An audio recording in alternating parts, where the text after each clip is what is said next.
Hello बच्चों, good morning. आज की तारीख है 27 नवंबर 2024। आज के करंट अफेयर क्वेश्चन और लल्लन टॉप प्रश्नों में आप सभी का स्वागत है। बच्चों, आज हम देखेंगे 27 नवंबर के 10 करंट अफेयर क्वेश्चन पूरी व्याख्या के साथ सॉल्व करेंगे और हर प्रश्न के नीचे 4 से 5 लल्लन टॉप प्रश्न सॉल्व करेंगे, जो कि कुछ महीने पुराने करंट अफेयर क्वेश्चन हो सकते हैं या जीके जीएस प्रश्न भी हो सकते हैं।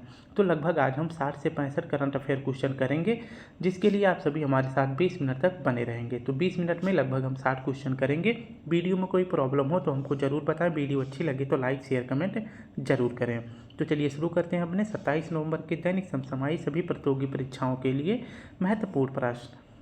पहला प्रश्न हमारा है, हाल ही में टाइम्स हायर एजुकेशन की पहली इंटरडिसिप्लिनरी साइंस रैंकिंग 2025 में शीर्ष भारतीय संस्थान कौन सा है? तो शीर्ष भारतीय संस्थान कौन सा है? तो अन्ना विश्वविद्यालय है। ऑप्शन ए हमारा सही हो जाएगा। इसकी अगर व्याख्या देखें तो इंटरडिसिप्लिनरी साइंस रैंकिंग 2025 यह पहली बार रिपोर्ट जारी किया गया है। किसके द्वारा? तो यह जारी किया गया है टाइम्स हायर एजुकेशन के द्वारा जारी किया गया है। इस रिपोर्ट में अगर पूछे किसका वर्णन किया जाता है या इस रैंकिंग को जारी करने का उद्देश्य क्या है, तो अनुसंधान और रिसर्च के क्षेत्र में काम करने वाले यूनिवर्सिटी को जो है इंटरडिसिप्लिनरी साइंस रैंकिंग प्रदान करी जाती है, जिसमें टॉप 100 यूनिवर्सिटी को शामिल किया गया है साइंस रैंकिंग में। इसमें जो है 100 यूनिवर्सिटी में भारत की 6 यूनिवर्सिटी को शामिल किया गया है। अगर पूछे इंटरडिसिप्लिनरी साइंस रैंकिंग में विश्व में पहला स्थान किसको मिला है, तो MIT यूनिवर्सिटी को मिला है और यह USA का यूनिवर्सिटी है। जबकि पूछे भारत में पहला भारत का कौन सा यूनिवर्सिटी है जिसे इंटरडिसिप्लिनरी साइंस रैंकिंग में स्थान मिला है, तो अन्ना यूनिवर्सिटी है। इसे भारत में पहला स्थान मिला है और विश्व में जो है अन्ना यूनिवर्सिटी को 42वां स्थान मिला है। तो इंटरडिसिप्लिनरी साइंस रैंकिंग 2025 में अन्ना विश्वविद्यालय को कौन सा स्थान मिला है, तो 42 नंबर इसे मिला है। ठीक है, और पहला स्थान मिला है MIT यूनिवर्सिटी, जो कि कहाँ का है? USA का है। ग्लोबल इनोवेशन सूचकांक में भारत की रैंक है 39। अब तक के इतिहास के सबसे अमीर व्यक्ति कौन है, तो एलन मस्क हैं। इनकी टोटल संपत्ति कितनी है, तो $338 मिलियन इनकी संपत्ति है। ग्लोबल हंगर इंडेक्स में अगर पूछे भारत की रैंक क्या है, तो 105 है। एशिया पावर इंडेक्स में भारत की रैंक है तीसरा, यानी एशिया में किस देश का प्रभाव सबसे अधिक है, तो सबसे ज़्यादा प्रभाव एशिया महाद्वीप में किस देश का है, तो USA का है। दूसरा पूछे किसका है, तो दूसरा चीन का है।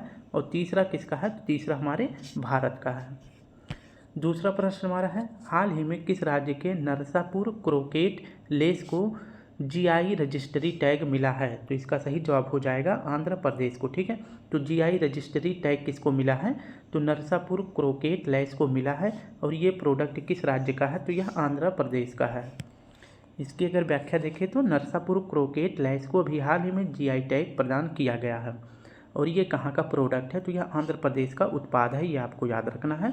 इसको GI टैग किसने प्रदान किया है, तो वर्तमान में कपड़ा मंत्रालय के मंत्री कौन है, गिरिराज सिंह जी हैं और इन्होंने ही GI टैग प्रदान किया है। तो याद रखेंगे नरसापुर क्रोकेट लेस को भी GI टैग दिया गया है। ये किस राज्य से संबंधित है, तो आंध्र प्रदेश से संबंधित है।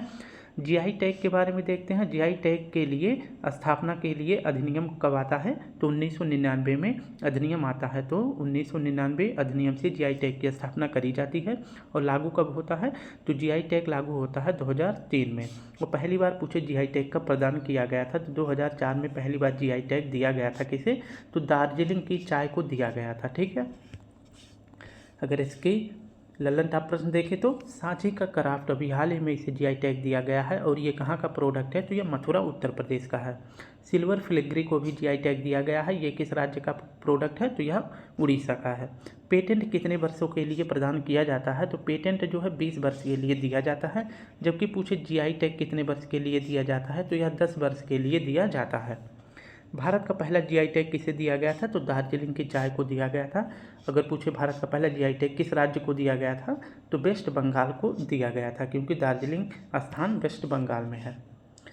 तीसरा प्रश्न हमारा है, हाल ही में राष्ट्रपति द्रौपदी मुर्मू ने भारतीय संविधान की 75वीं वर्षगांठ किस भाषा में संविधान की प्रति का अनावरण किया है, तो यह किया गया है संस्कृत और मैथिली में। ऑप्शन ए हमारा सही हो जाएगा।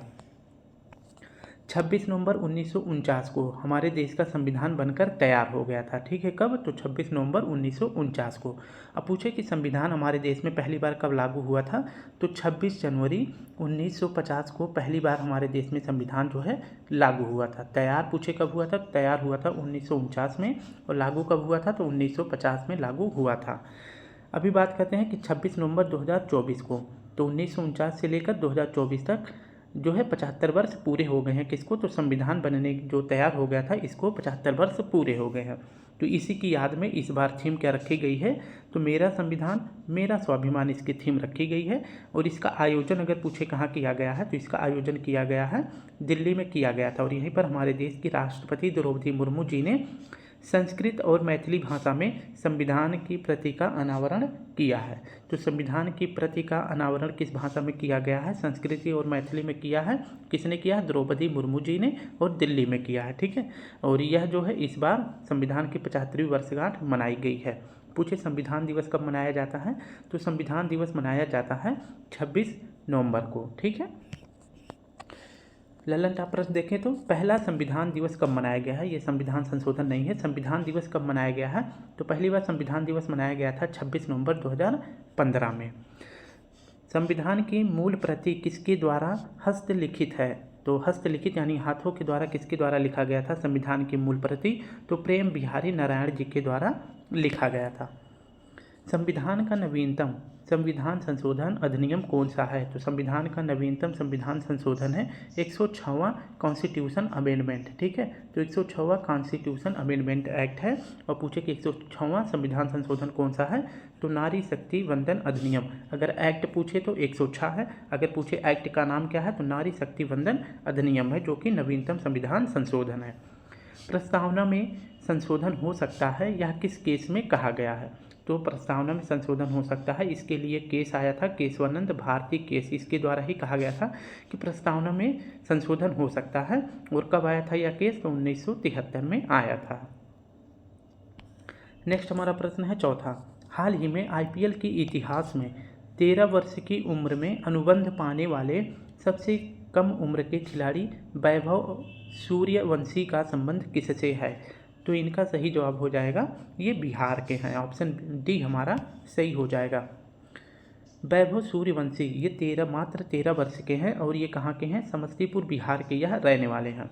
इन्हें जो है आईपीएल में खरीदा गया है, यानी कि ये आईपीएल में खरीदे गए हैं कितने करोड़ रुपए में, तो 1.1 करोड़ रुपए में ये खरीदे गए हैं। ठीक है, और इन्हें किस टीम ने खरीदा है, तो इन्हें राजस्थान टीम ने इनको खरीद लिया है। ठीक है, तो आईपीएल इतिहास के सबसे कम उम्र के खिलाड़ी कौन बन गए हैं, वैभव सूर्यवंशी बन गए हैं, जिनको राजस्थान टीम ने 1.10 करोड़ रुपए में खरीद लिया है, और ये समस्तीपुर बिहार के हैं। ठीक है, अब वहीं अगर प्रश्न पूछे वैभव सूर्यवंशी जी के बारे में, तो रणजी ट्रॉफी में सबसे कम उम्र में डेब्यू करने वाले खिलाड़ी कौन हैं, तो रणजी ट्रॉफी में सबसे कम उम्र में डेब्यू करने वाले खिलाड़ी भी वैभव सूर्यवंशी जी हैं। नेक्स्ट प्रश्न अगर देखें तो आईपीएल का सबसे महंगा खिलाड़ी इस बार कौन बने हैं, तो ऋषभ पंत बने हैं। तो आईपीएल इतिहास के सबसे महंगे खिलाड़ी कौन बन गए हैं, ऋषभ पंत बन गए हैं, और ये कितने करोड़ में बिके हैं, 27 करोड़ में बिके हैं। इनको किस टीम ने खरीदा है, तो लखनऊ टीम ने इनको खरीदा है। आईपीएल 2024 का विजेता कौन था, तो आईपीएल 2024 का विजेता था कोलकाता नाइट राइडर्स, ये आपको याद रखना है। और इस टाइम अगर पूछे कि कोलकाता के कप्तान कौन थे, तो श्रेयस अय्यर थे। कौन, तो श्रेयस अय्यर थे, ये भी आपको याद रखना है। आईपीएल के पहले संस्करण का विजेता, तो जब आईपीएल स्टार्ट हुआ था तो उस टाइम पे पहला विजेता कौन बना था, आईपीएल का राजस्थान रॉयल बना था। आईपीएल 2024 में कुल कितनी टीमें भाग ली थी, तो 2024 में कुल 10 टीमें भाग ली थी। वर्ष 2025 में भारतीय सेना दिवस कहाँ मनाया जाएगा, तो भारतीय सेना दिवस कहाँ मनाया जाएगा, तो यह मनाया जाएगा पुणे में, ऑप्शन डी हमारा सही हो जाएगा। आर्मी डे अगर पूछे कब मनाया जाता है, तो आर्मी डे मनाया जाता है 25 जनवरी। इस बार कब मनाया जाएगा, तो आर्मी डे मनाया जाता है हर साल 15 जनवरी को, और इस बार नेक्स्ट कब मनाया जाएगा, तो 2025 में मनाया जाएगा 15 जनवरी 2025 को। और कहाँ आयोजित किया जाएगा या कहाँ मनाया जाएगा, तो यह पुणे महाराष्ट्र में मनाया जाएगा। और यहीं पर जो है एक प्रदर्शनी का आयोजन किया जाएगा, जिसका नाम रखा गया है अपनी सेना को जाने दो। इसकी जो है यह प्रदर्शनी इस नाम से लगाई जाएगी। ठीक है, तो प्रदर्शनी किस नाम से लगाई जाएगी, अपनी सेना को जाने दो, ये आपको याद रखना है। ठीक है, अगर बात करते हैं 15 जनवरी को ही क्यों आर्मी डे मनाया जाता है, क्योंकि 15 जनवरी 1949 को JM करियप्पा साहब जो है पहली बार भारतीय थल सेना के अध्यक्ष बने थे। तो इन्हीं की याद में 15 जनवरी को हर साल आर्मी दिवस मनाया जाता है। जबकि पूछे एयरफोर्स डे कब मनाया जाता है, तो 8 अक्टूबर को मनाया जाता है। 2024 में इसका आयोजन कहाँ किया गया था, तो इसका आयोजन किया गया था चेन्नई तमिलनाडु में इसका आयोजन किया गया था। वहीं पूछे नेवी डे कब मनाया जाता है, तो 4 दिसंबर को मनाया जाता है। और अब की बार इसका आयोजन कहाँ किया जाएगा, तो अब की दिसंबर में इसका आयोजन किया जाएगा पूरी उड़ीसा में इसका आयोजन किया जाएगा।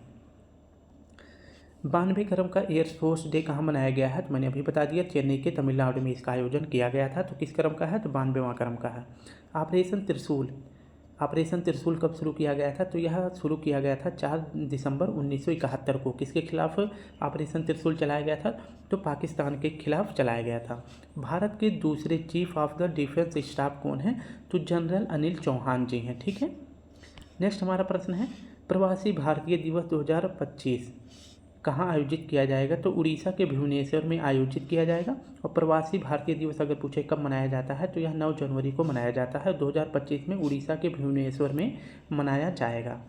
छठा प्रश्न हमारा है हाल ही में नई चेतना 3.0 अभियान किसने लॉन्च किया है, तो यह लॉन्च किया गया है ग्रामीण विकास मंत्रालय के द्वारा। ऑप्शन ए हमारा सही हो जाएगा। नई चेतना 3.0 अभियान अगर पूछे इसको किसने लॉन्च किया है, तो शिवराज सिंह चौहान जी लॉन्च किए हैं, जो कि पूर्व सीएम थे कहाँ के, मध्य प्रदेश के। लेकिन वर्तमान में ये इनके पास 2 मंत्रालय है। कितने, तो 2 मंत्रालय हैं, एक तो कृषि और कल्याण मंत्रालय और दूसरा है ग्रामीण विकास मंत्रालय। ठीक है, तो पूछे नई चेतना 3.0 अभियान किसने लॉन्च किया है, तो यह लॉन्च किया गया है ग्रामीण विकास मंत्रालय के द्वारा। शिवराज सिंह चौहान जी ने इसको लॉन्च किया है। इसको लॉन्च करने का उद्देश्य क्या है, तो इसको लॉन्च करने का उद्देश्य है लिंग आधारित हिंसा को रोकने के लिए यह लॉन्च किया गया। यानी कि महिलाओं के साथ जो भी लिंग आधारित भेदभाव होता है उसको समाप्त करने के लिए नई चेतना 3.0 अभियान लॉन्च किया गया है, जिसके तहत पीड़ित महिलाओं को कानूनी सहायता प्रदान करना और उन्हें सुरक्षा प्रदान करने के लिए यह लॉन्च किया गया है, जिसके तहत पूरे भारत में 227 जेंडर रिसोर्स सेंटर स्थापित किए जाएंगे। तो नई चेतना 3.0 अभियान के तहत पीड़ित महिलाओं के लिए 227 जेंडर रिसोर्स सेंटर स्थापित किए जाएंगे पूरे भारत में। और इसके तहत जो है एक हैशटैग भी लॉन्च किया गया है, जिसका नाम है हैशटैग अब कोई बहाना नहीं। यह जो है हैशटैग लॉन्च किया गया। ठीक है, तो ये भी आपको याद रखना है। और इसी के साथ साथ एक नारा भी लॉन्च किया गया है, जिसका नाम है एक साथ एक आवाज़, हिंसा के खिलाफ इसका नारा भी रखा गया है। ठीक है, नेक्स्ट अगर प्रश्न की बात करते हैं मैया सम्मान योजना किसने लॉन्च किया है, तो यह झारखंड ने लॉन्च किया है। मुख्यमंत्री मंगला पशु बीमा योजना किस राज्य ने लॉन्च किया था, तो राजस्थान ने लॉन्च किया था। और इस योजना के तहत राजस्थान में 21 लाख जानवरों की जो है बीमा करी गई है। मुख्यमंत्री निजुत मोइना योजना किसने शुरू किया है, तो असम सरकार ने शुरू किया है। मुख्यमंत्री भाऊ सम्मान योजना लड़कों के लिए शुरू किया गया है और किस राज्य ने शुरू किया है, तो महाराष्ट्र ने शुरू किया है। 7वां प्रश्न हमारा है हाल ही में चर्चा में रही हियो और तातो फर्स्ट हाइड्रो इलेक्ट्रिक परियोजना का संबंध किससे है, तो हियो और तातो क्या है, एक हाइड्रो इलेक्ट्रिक परियोजना है। और ये दोनों हाइड्रो इलेक्ट्रिक परियोजना का संबंध पूछे किस राज्य से है, तो अरुणाचल प्रदेश से संबंधित है। हाइड्रो इलेक्ट्रिक परियोजना इसको अभी हाल ही में कहाँ शुरुआत करी गई है, तो इसकी शुरुआत करी गई है अरुणाचल प्रदेश में, जिसका नाम है हियो और तातो फर्स्ट। ठीक है, और इन दोनों योजनाओं के तहत जो है अरुणाचल प्रदेश में 240 मेगावाट बिजली का उत्पादन किया जाएगा। और इसके तहत जो है 12% 240 मेगावाट का 12% बिजली जो है मुफ्त प्रदान किया जाएगा अरुणाचल प्रदेश को, क्योंकि ज़मीन जो है किस राज्य ने प्रोवाइड करा है सरकार को, तो यह अरुणाचल प्रदेश ने किया है। इसलिए केंद्र सरकार 12% बिजली मुफ्त किसको देगी, अरुणाचल प्रदेश को देगी। ठीक है, और इन दोनों योजनाओं के लिए अगर पूछे केंद्र सरकार ने कितना फंड जारी किया है, यानी कितने रुपये का निवेश करने वाला है, तो 1939 करोड़ रुपये इस दोनों योजनाओं में निवेश करने वाला है। ठीक है, अगर इसकी व्याख्या नेक्स्ट पर देखते हैं ललन टॉप पाके टाइगर रिजर्व अगर पूछे किस राज्य में है, तो अरुणाचल प्रदेश में है। पाके टाइगर रिजर्व अरुणाचल प्रदेश में है। वहीं पूछे नामदफा राष्ट्रीय उद्यान कहाँ है, तो ये भी अरुणाचल प्रदेश में है। भारत का न्यूनतम जनसंख्या घनत्व किस राज्य का है, अरुणाचल प्रदेश का। बोमडीला, दीफू, यांगयाप ये तीनों दर्रा कहाँ हैं, अरुणाचल प्रदेश में है। यांग्याप दर्रा से ही भारत में जो है ब्रह्मपुत्र नदी जो है इंटर करती है। ठीक है, तो भारत में प्रवेश करती है। अगर पूछे ब्रह्मपुत्र नदी किस दर्रे से, तो यांग्याप दर्रे से भारत में प्रवेश करती है। 8वां प्रश्न हमारा है, हाल ही में कोशिका जीव विज्ञान को समर्पित भारत का पहला निकोन सेंटर ऑफ एक्सीलेंस कहाँ लॉन्च हुआ है। तो कोशिका जीव विज्ञान को समर्पित भारत का पहला निकोन सेंटर ऑफ एक्सीलेंस कहाँ लॉन्च हुआ है। तो निकोन सेंटर ऑफ एक्सीलेंस यह कहाँ लॉन्च हुआ है, तो यह IIT हैदराबाद में लॉन्च हुआ है। निकोन सेंटर ऑफ एक्सीलेंस यह कहाँ लॉन्च किया गया है, तो IIT हैदराबाद में लॉन्च किया गया है। और इसको इस एक्सीलेंस को स्थापित करने में हेल्प कौन कर रहा है, तो निकोन कॉरपोरेशन इसमें हेल्प कर रहा है। ठीक है, इसको लॉन्च करने का उद्देश्य क्या है, तो इसको लॉन्च करने का उद्देश्य है कोशिका जीव विज्ञान का अध्ययन यहाँ पर होगा, ये आपको याद रखना है। ठीक है, तो कोशिका जीव विज्ञान के अध्ययन करने के लिए Nikon centre of excellence IIT Hyderabad में स्थापित होगा, और जिसमें हेल्प कौन कर रहा है, तो निकोन कॉरपोरेशन इसमें हेल्प कर रहा है।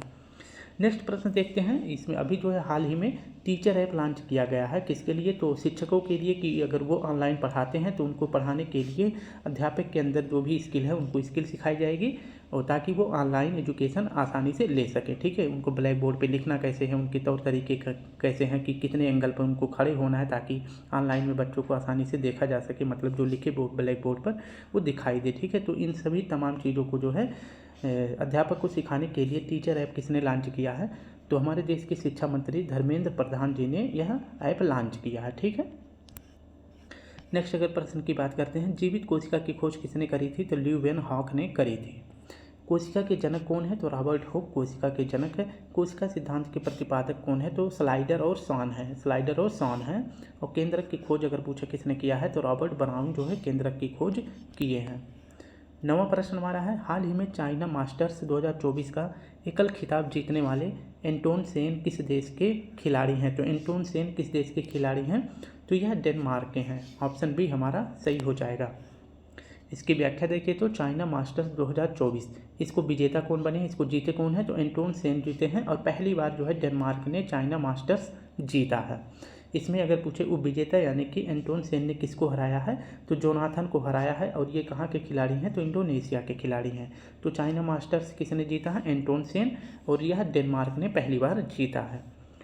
एक और प्रश्न देख लेते हैं, गवर्नेंस गोल्ड कप विजेता, गवर्नेंस गोल्ड कप विजेता अगर पूछे कौन सी टीम बनी है, तो नॉर्थ ईस्ट फुटबॉल क्लब बनी है, जिसने भी हाल ही में डूरंट कप भी जीता था। ठीक है, तो नॉर्थ ईस्ट फुटबॉल कप ने 2 ट्रॉफी जीत ली है, एक तो गवर्नेंस गोल्ड कप विजेता बनी है और दूसरा डूरंट कप विजेता बनी है। नेक्स्ट अगर प्रश्न की बात करते हैं, मिस यूनिवर्स 2024 कौन बनी है, तो पहली बार विक्टोरिया इसको जीता, पहली बार इसको डेनमार्क ने जीता है। और यहाँ की कौन महिला है, तो विक्टोरिया केजर। तो 2024 के मिस यूनिवर्स कौन बनी है, विक्टोरिया केजर बनी है। वैश्विक पर्यावरण प्रदर्शन सूचकांक में शीर्ष देश कौन सा है, तो इसमें पहला, दूसरा और तीसरे स्थान पर पर्यावरण प्रदर्शन सूचकांक में कोई भी देश नहीं है। तो अगर पूछे पहला स्थान किसका है, तो अगर देश में देखा जाए तो डेनमार्क का है, लेकिन डेनमार्क किस नंबर पर है, चौथे नंबर पर है। और पर्यावरण प्रदर्शन सूचकांक में भारत की रैंक क्या है, तो भारत की रैंक है 10वीं, और 2023 में भारत की रैंक थी 7वीं। ठीक है, तो पहला, दूसरा, तीसरा स्थान खाली है, चौथे स्थान पर डेनमार्क है। एशियन हॉकी चैंपियनशिप 2024 में भारत ने किसको हराया है, तो भारत ने चीन को हराया है। पर अगर पूछे डेनमार्क किस प्रायद्वीप पर स्थित है, तो डेनमार्क जो है जटलैंड प्रायद्वीप पर स्थित है। आज का आखिरी प्रश्न हमारा है, हाल ही में IOC coach lifetime achievement award 2024 से सम्मानित विटाली पेट्रोव का संबंध किससे है, तो विटाली पेट्रोव कहाँ के हैं, ये यूक्रेन के कोच हैं। अभी जो है हाल ही में IOC के द्वारा coach lifetime achievement award 2024 प्रदान किया गया है। कितने लोगों को प्रदान किया गया है, तो दो लोगों को coach lifetime achievement award से सम्मानित किया गया है। तो यह जो है पहला किसे दिया गया है, यह कोच का पुरस्कार तो दिया गया है विटाली पेट्रोव को। और ये जो है किस खेल से संबंधित है, तो ये पोल बोल्ट के कोच हैं, और ये कहाँ के हैं, तो ये यूक्रेन के हैं। ठीक है, और वहीं पूछे जेन फिगुएरेडा, ये कहाँ के मतलब ये किस चीज़ के कोच हैं, तो डाइविंग के कोच हैं, यानी कि जो पानी के अंदर स्विमिंग करी जाती है उसके कोच कौन है, तो जेन फिगुएरेडा हैं। तो इन दो व्यक्तियों को जो है इस बार coach lifetime achievement award से सम्मानित किया गया है। किसके द्वारा, तो इंटरनेशनल ओलंपिक कमेटी के द्वारा। ठीक है, अगर बात करते हैं इंटरनेशनल ओलंपिक कमेटी की स्थापना कब करी जाती है, 23 जून 1894 को करा जाता है। इसलिए 23 जून को हर साल जो है IOC डे यानी इंटरनेशनल ओलंपिक कमेटी मनाई जाती है। ठीक है, अगर बात करें कि अंतर्राष्ट्रीय ओलंपिक संघ का मुख्यालय कहाँ पे है, तो इसका मुख्यालय है लुसाने, स्विट्जरलैंड में इसका मुख्यालय है। वर्तमान में पूछे IOC के अध्यक्ष कौन है, तो थॉमस बॉग जो है वर्तमान में इसके अध्यक्ष हैं। नेक्स्ट अगर देखिए प्रश्न, तो सत्यजीत रे लाइफ टाइम अचीवमेंट अवार्ड किसे दिया गया है, तो फिलिप नॉइस को दिया गया है। ये ऑस्ट्रेलिया के डायरेक्टर हैं। प्रधानमंत्री मोदी ने यूक्रेन के राष्ट्रपति को क्या उपहार में दिया था, तो भीष्म दिया था। ठीक है, और भीष्म क्या है, एक पोर्टेबल हॉस्पिटल है, यानी कि किसी भी आपातकाल स्थिति में इस भीष्म का प्रयोग किया जा सकता है। यूक्रेन की मुद्रा का क्या नाम है, तो यूक्रेन की राजधानी देख लेते हैं पहले। यूक्रेन की राजधानी का नाम है कीव, और यूक्रेन की मुद्रा का क्या नाम है, रिविनविया यहाँ की राजधानी है। लास्ट प्रश्न हमारा है, लाइफ टाइम अचीवमेंट के लिए ऑस्कर अवार्ड जीतने वाले एकमात्र भारतीय कौन थे, तो यह सत्यजीत रे थे। इनको जो है अगर पूछे लाइफ टाइम अचीवमेंट के लिए ऑस्कर अवार्ड कब दिया गया था, तो 1992 में दिया गया था। तो स्टूडेंट इस प्रकार से हमने अपने सभी प्रश्नों को पूरी व्याख्या के साथ पढ़ लिया है सिर्फ 20 मिनट में। अगर वीडियो अच्छी लगे तो प्लीज़ आप सभी से रिक्वेस्ट है वीडियो को लाइक करें, शेयर करें, कमेंट करें। अगर कोई प्रॉब्लम हो तो हमको ज़रूर बताएं। अपना ध्यान रखें, माता पिता की सेवा करें। कल फिर मिलते हैं, तब तक के लिए आप सभी को प्यारा सा जय हिंद, जय भारत।